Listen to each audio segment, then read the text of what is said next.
Mapagpalang araw po sa ating lahat. Ako po si Brian Easy Mendoza at ito po ang ating daily devotion ngayong araw, March 30, 2025.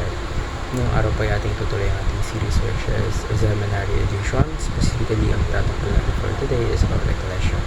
Bakit kailangan mong sumama sa church gathering? So ngayon ang ating talata po ay magagaya sa Matthew chapter 16 verse 18. Sabi po dito, basahin ko po. And I tell you that you are Peter, and on this rock I will build my church, and the gates of Hades will not overcome it.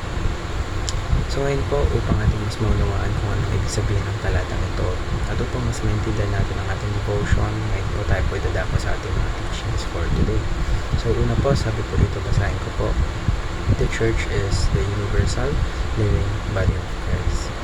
So yung church po, hindi po ito basta-bastang building or hindi po ito basta-bastang organization, but it is made up of all believers who are spiritually united in Christ, forming a living, active body. So yung church po, ito po yung mga followers ng ating Panginoon sa Kristo. Ikalawa po, God calls His people to gather regularly. So Christianity is not meant to be lived in isolation. Kasi dinisenyo po ng Diyos yung church as a community wherein yung mga believers or tayong mga followers ni Kristo will come together to worship. We will come together para sabay-sabay tayong mag-grow, and syempre we can also encourage one another during our church kung saan tayo nag-grow. Ikatlo po, every believer is a vital part of the body of Christ. So wala pong insignificant sa family or sa pamilya ng Diyos. So each believer po, meron po silang mga kanya-kanyang unique gifts, and meron po sila kanya-kanyang role na kailangan nilang gampanan on strengthening the church. So ngayon po tayo pwede dako sa ating mga application. So una po, never be a standalone Christian.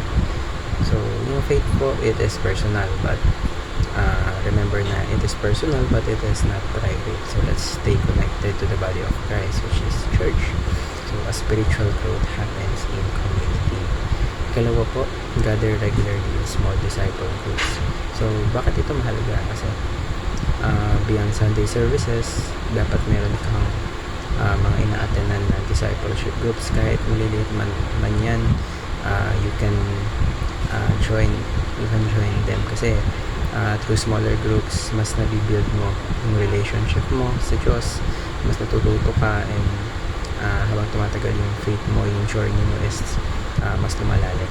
Katlo po, last but not least, join with the intent of edify fellow believers. So in church po, it is not just about receiving, but it is also about giving. So be intentional about encouraging, about supporting, and also about helping others na mag-grow yung pananampalataya nila. Marami po tayong natutunan